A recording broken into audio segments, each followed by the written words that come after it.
Kami hormati. Berikutnya orasi ilmiah yang akan disampaikan oleh yang kami hormati Bapak Wibawanto Nugroho Widodo SEMA War College Diploma MPP PhD yang merupakan dosen Magister Administrasi Publik Esa Unggul yang juga sekaligus pakar bidang politik keamanan nasional, pertahanan, dan strategi. Hadirin yang kami hormati, Bapak Wibawanto Nugroho Widodo SEMA War College Diploma MPP PhD, lahir di Jakarta 12 Mei 1977. Mendapatkan gelar pendidikan dari University of Exeter di Doctor of Philosophy, kemudian Master of Public Policy di George Mason University, Master of Art di US National Defense University, Master of Art di University of Bradford, kemudian Bachelor of Economic di Universitas Trisakti. Beliau juga berkarir sebagai dosen nasional di Universitas Esa Unggul dan saat ini juga memiliki jabatan sebagai Wakil Ketua Bidang Pertahanan dan Keamanan di Ikatan Keluarga Alumni Lemhanas Republik Indonesia Strategic Center dan juga non-resident senior Westminster Institute. Kepada yang terhormat Bapak Wibawanto Nugroho Widodo, kami persilahkan.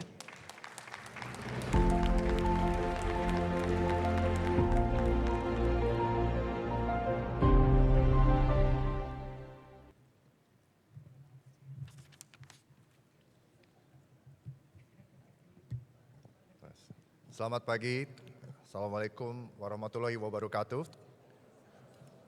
Yang terhormat, karena Pak Thomas sudah mendahului, orang tua saya juga, Ibu Dr. Dewi Motik Pramono, Penasihat Yayasan Pendidikan Kemala Bangsa, dan juga Ketua Yayasan Pendidikan Kemala Bangsa, Ibu Dr. Suryanti, yang diwakilkan oleh Sekretaris Yayasan Pendidikan Kemala Bangsa, Ibu Dr. Anda Cipto Sajekti, dan juga Ketua Senat Universitas Esa Unggul, Bapak Dr. Yanuar Ramadan, beserta anggota Senat Universitas Esa Unggul yang saya hormati, Bapak Ibu Profesor Universitas Esa Unggul, jajaran Fakultas dan Program Studi Universitas Esa Unggul, para wisudawan dan wisudawati, para orang tua yang telah mendidik dan yang saya hormati, yaitu senior saya, Bapak Dr. Arif yang sudah membawa Esa Unggul bisa melewati masa transformasi. Tadi pagi saya dihubungi oleh yang terhormat Bapak Rektor. Beliau meminta saya untuk memberikan pandangan terkait kondisi geopolitik saat ini, di mana kita sedang berada di masa kritis saat ini, di mana mungkin peta bisa di-share ya, Ibu, izin. Kita saat ini berada di ambang kemungkinan arah, bukan saya menakut-nakuti, mohon maaf, skenario perang dunia. Kenapa saya katakan begitu? Karena sebelum perang di Timur Tengah sekarang berlangsung dengan high intensity konflik, anggaran pertahanan di dunia sebesar 2,7 triliun US dollar adalah anggaran tertinggi sejak Perang Dingin. Sejak Perang Dingin, berbagai upaya dilakukan untuk mewujudkan stabilitas dan perdamaian. Berbagai pendekatan dilakukan, baik pendekatan realis, balance of power, pendekatan liberalis yang menggunakan analogi teori termodinamika, artinya exchange of energy. Untuk bisa mewujudkan stabilitas dan perdamaian, seluruh aktor, baik aktor negara dan non-negara harus bekerja sama, itu maksudnya. Ternyata itu juga belum bisa menyelesaikan konflik. Akhirnya sejak PBB berdiri, pasca Perang Dunia Kedua, korban perang tidak kurang daripada Perang Dunia Kedua. Kemudian muncul aliran institusionalis di mana menggunakan logika living organism. Badan-badan internasional didirikan dan diharapkan bisa menjadi antibodi terhadap potensi konflik. Itu pun juga belum bisa mencegah konflik yang terbuka. Sampai akhirnya muncul pendekatan konstruktivis yang menggunakan pendekatan kuantum, bahwa di dunia ini kita tidak ada yang pernah tahu 100% apa yang menjadi intention dan capability dari aktor yang ada di dunia ini. Oleh karena itu, kita dipersiapkan untuk bisa mengambil superposition, berbagai posisi yang memungkinkan untuk kita bertahan dan survive dan maju. Setelah itu, segala sesuatu di dunia ini, sejak adanya teknologi informasi dan komunikasi yang berkembang, dunia semakin entanglement. Apa yang terjadi di satu titik di dalam geografi dunia terhubung langsung ke titik geografi lainnya. Sehingga kita tidak bisa melihat kemungkinan-kemungkinan yang terjadi di depan ini sebagai kemungkinan yang binary, 0 atau 1, tetapi segala kemungkinan itu probabilistik yang memungkinkan. Nah, di sini saya mau share kondisi bangsa kita saat ini, di mana kita berada di dalam belahan Global South. Kumpulan negara-negara yang kaya akan potensial, kekayaan potensial, baik demografi, geografi, dan sumber daya alam. Total ada 144 negara sekian ya di dunia selatan dengan penduduk sekitar 80% GDP dunia. Tetapi 80% penduduk dunia tetapi hanya menghasilkan 20% GDP dunia. Sebaliknya di Global North, jumlah penduduk itu hanya sekitar 20%, tetapi bisa mengenerate paling tidak 80% GDP dunia. Padahal kita sudah dibantu dengan kehadiran China di Global South. Itu dikarenakan karena investasi manusia menjadi sangat penting di Global North. Nah, itulah yang membedakan kenapa kekuatan militer di Global North itu lebih unggul daripada di Global South. Karena di Global North itu selalu menjadikan manusia itu sebagai aset utama. Bukan hanya di dalam pertahanan dan militer, tetapi juga di dalam positioningnya sebagai aktor pembangunan nasional. Nah, ini yang menjadi perhatian kita semua, bahwa terkait dengan kondisi saat ini, di mana saat ini sebenarnya kita sedang menghadapi pertarungan antara ruling power Amerika Serikat yang diperhadapkan kepada naiknya challenging power. Selama 500 tahun terakhir atau 5 abad terakhir, terdapat 16 interaksi antara ruling power dengan rising power.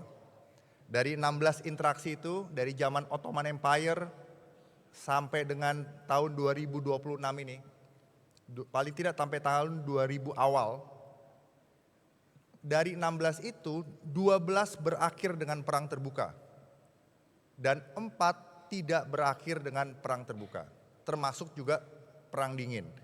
Artinya apa? Saat ini kita berada di dalam tahap yang namanya irregular competition, suatu kompetisi yang terjadi di masa damai, tetapi sebenarnya mempunyai intensitas yang tidak kalah tinggi dibanding perang itu sendiri. Di mana pada suatu masa irregular competition ini akan pecah menjadi perang terbuka. Dan ini yang bisa terlihat sejak 28 Februari 2026. Ada konflik di Iran yang melibatkan superpower dan akhirnya menarik negara-negara yang ada di kawasan Timur Tengah. Apa yang kita pelajari dari sini? Pertama, bahwa ketahanan nasional itu akhirnya menjadi nomor 1. Yang kedua, ketahanan nasional itu diwujudkan oleh aset utama dari suatu bangsa, yaitu manusia. Makanya di sini tadi saya juga terinspirasi dengan penjelasan Ibu Dewi Motik, Bapak Rektor, bagaimana Esa Unggul melakukan investasi begitu banyak untuk melakukan transformasi, bukan hanya untuk mencetak lulusan dengan gelar, tetapi bagaimana kita harus terus mengkultivate diri kita menjadi strategic leader, apapun background akademik kita. Kita harus terus melatih kemampuan kita untuk berpikir kritis, thinking in time, berpikir sintesis, berpikir sistemik, berpikir kreatif, sehingga bisa berpikir futuristik. Tadi Ibu Dewi Motik sudah menjelaskan bahwa kita tidak bisa berhasil sendiri. Kita harus tahu kapan kita harus memperdalam kedalaman diri kita, kapan kita harus berkoordinasi, dan kapan kita harus mempercayai teman sekerja kita. Dan pada akhirnya interaksi yang baik akan memunculkan apa yang dinamakan dengan persamaan persepsi dan tindakan yang kompatibel. Nah, ini yang terjadi sekarang di Timur Tengah. Saya diminta untuk share kondisi di Timur Tengah. Sejak tahun 45 selesainya Perang Dunia Kedua, ya, negara-negara di Timur Tengah itu berdiri menjadi negara-negara merdeka, di mana stakeholders yang ada di Timur Tengah sebagai satu regional security complex atau wilayah region yang berdiri sendiri, yang terpisah dari region lain seperti Asia Selatan, Asia Tenggara, itu mempunyai akar historis yang begitu kuat. Diduduki oleh etnis Arab, etnis Persia, dan etnis Yahudi mayoritas. Mereka berinteraksi, berperang, berdamai, bekerja sama, membuat multinational institution bersama dan berinteraksi. Apa yang harus dimaknai oleh bangsa Indonesia?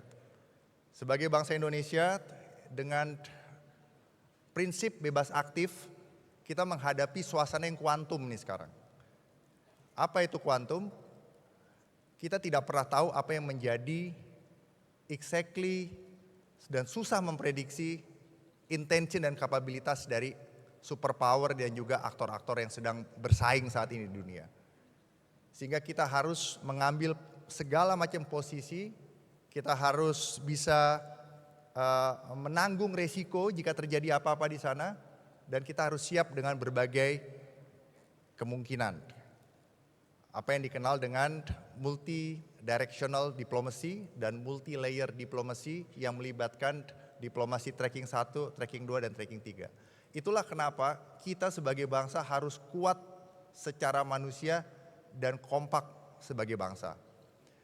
Kita juga dikarunia Tuhan Yang Maha Esa, alhamdulillah, menguasai satu selat dari 9 choke point yang paling penting di dunia.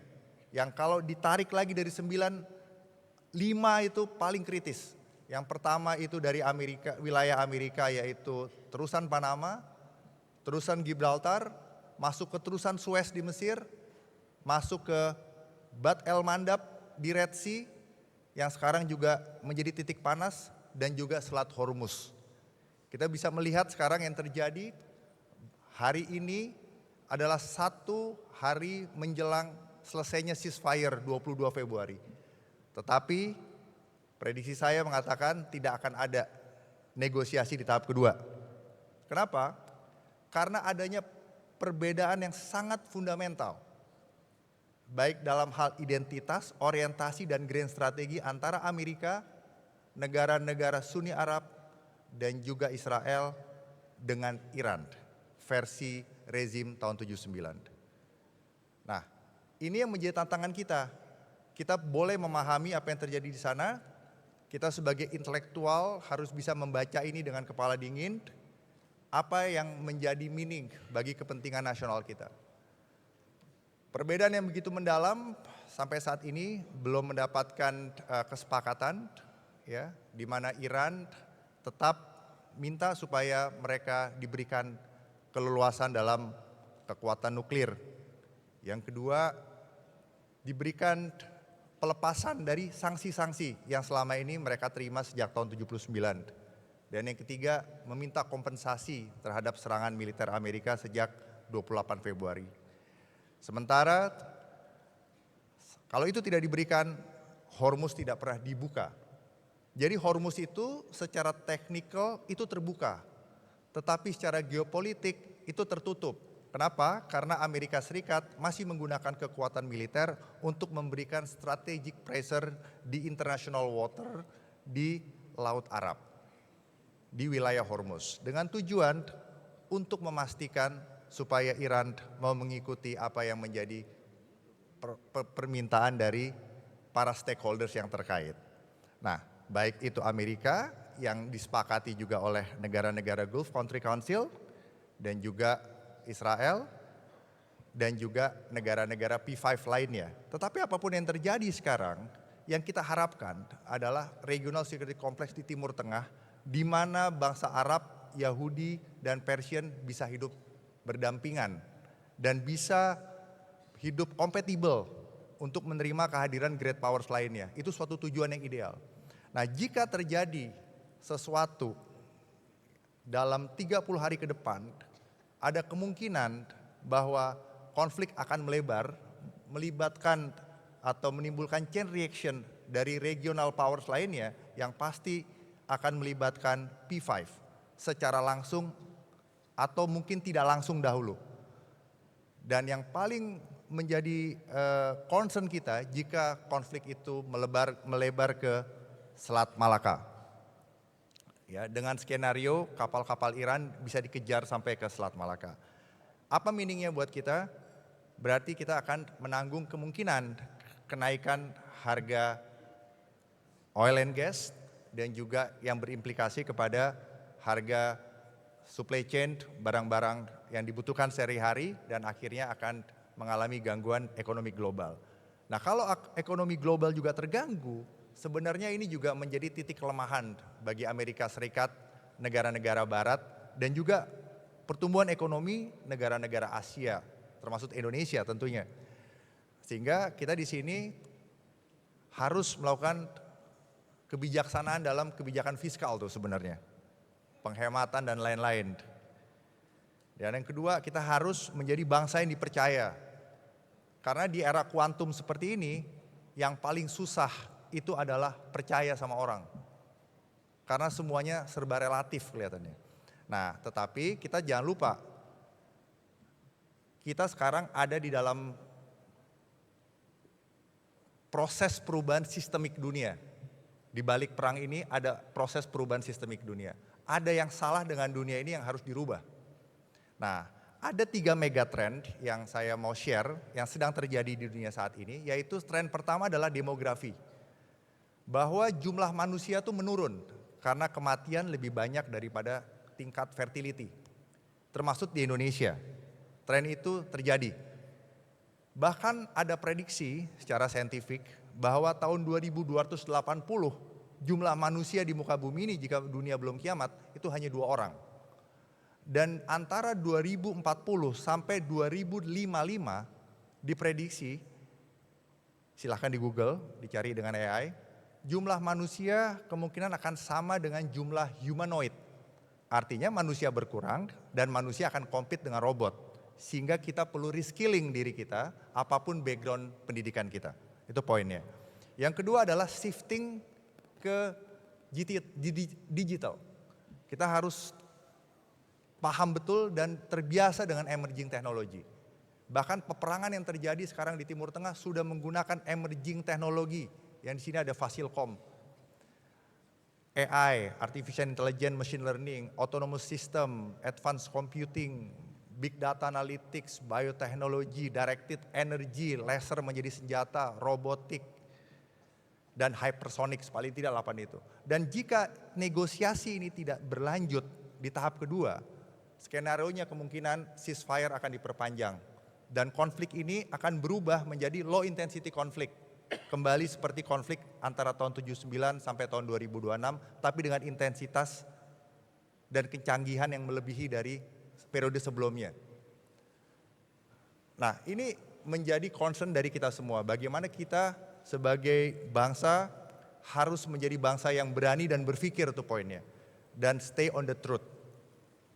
Nah, tadi dijelaskan bagaimana Bapak, mungkin ada, maksudnya harus tahu ya, Bapak HBR Motik ya. Jadi menghormati sumpah.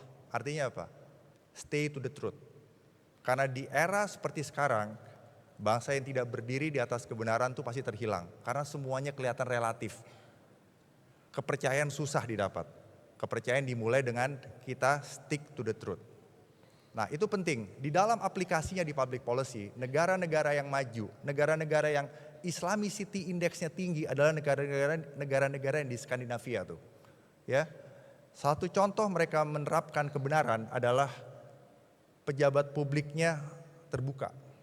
Kebijakan publik yang dibuat itu dijelaskan dan diaplikasikan sebaik mungkin. Dan bisa dievaluasi, dan jika terjadi korupsi, pejabatnya biasanya langsung mundur. Nah, hal-hal kecil seperti ini perlu kita tanamkan dalam diri kita. Karena melakukan segala sesuatu itu, tadi dibilang oleh Ibu Dewi Motik, proses yang harus melewati structure.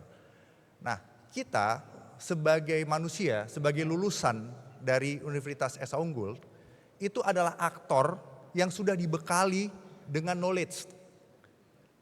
Aktor yang mempunyai kehendak, mempunyai kebebasan untuk bertindak, mencapai visi kalian.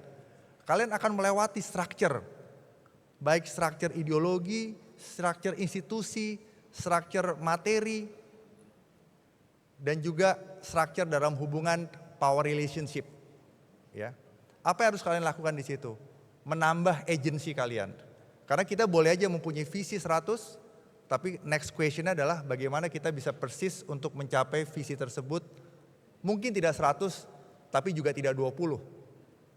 Tetapi lebih daripada itu, semaksimal mungkin. Nah itu harus dengan kita digging depth di dalam diri kita.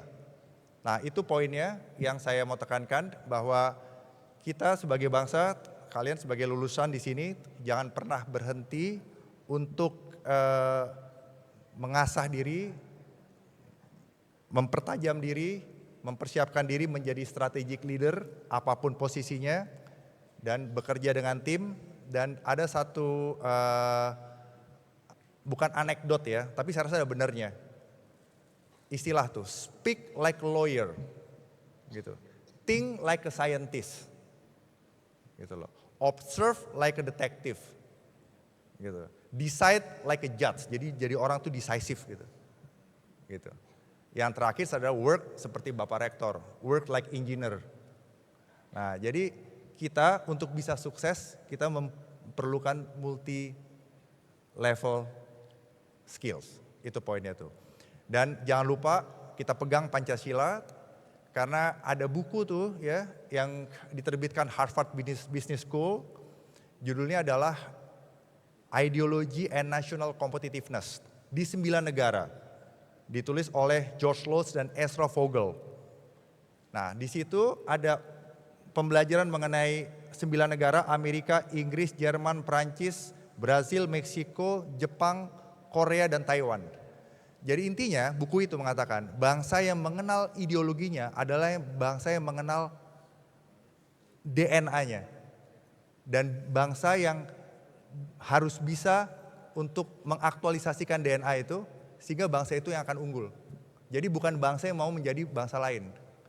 Nah, pegang tuh Pancasila sebagai way of life, sebagai strategic culture, cara bangsa kita bersaing dengan bangsa lain, cara kita berperang dengan bangsa lain, dan juga sebagai center of gravity. Karena itulah di situ pusat kekuatan bangsa. Kita tidak tahu berapa tahun lagi bangsa ini tetap bertahan sebagai satu negara, kita harapkan tetap bertahan, tetapi kita harus tetap kritis menjaga supaya bangsa ini bukan hanya berslogan untuk mencapai 2045 tahun emas, tapi kita harus disiplin step by step mengecek apakah langkah kita itu udah benar, udah stay on the truth. Saya rasa itu aja yang saya bisa sampaikan. Saya berharap kita semua bisa menjadi the winning and the thinking graduates yang bisa membawa harum nama bangsa Indonesia dan menjadi lulusan Universitas Esa Unggul yang dibanggakan. Dan saya mengingatkan pesan dari orang tua dari Ibu Kemala Motik, Bapak Haber Motik, itu adalah pendidikan itu begitu penting, kemandirian itu begitu penting, itu menjadi basis kita untuk bisa bekerja sama dan dianggap oleh bangsa lain. Itu saja yang saya bisa sampaikan. Kalau ada kurang, Saya mohon maaf dan sekali lagi saya ucapkan selamat kepada para wisudawan dan wisudawati. Terima kasih, salam hormat Bapak Rektor. Terima kasih kepada yang terhormat Bapak Wibawanto Nugroho Widodo. Kami mohon Bapak Wibawanto Nugroho untuk tetap berada di tengah panggung. Dan selanjutnya kami mengundang Rektor Universitas Esa Unggul dan Sekretaris Yayasan Pendidikan Kebala Bangsa untuk bergabung di tengah panggung.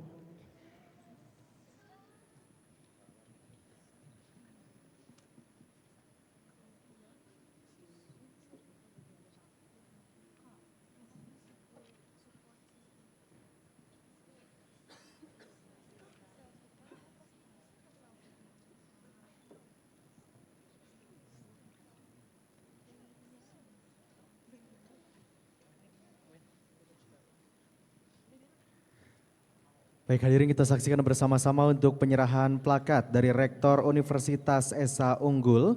Pada hari ini diberikan kepada yang kami hormati Bapak Wibawanto Nugroho Widodo, yang pada hari ini juga telah membersamai dalam rangkaian acara di hari ini. Boleh berikan tepuk tangan yang paling meriah hadirin.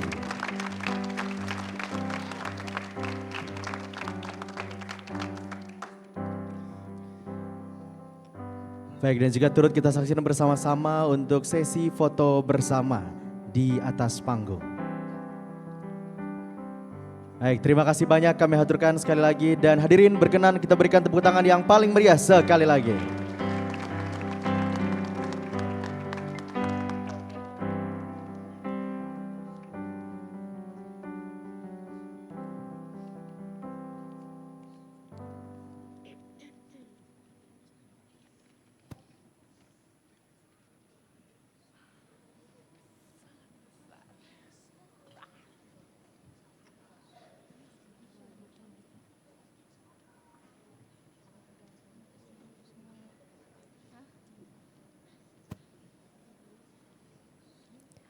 Persembahan lagu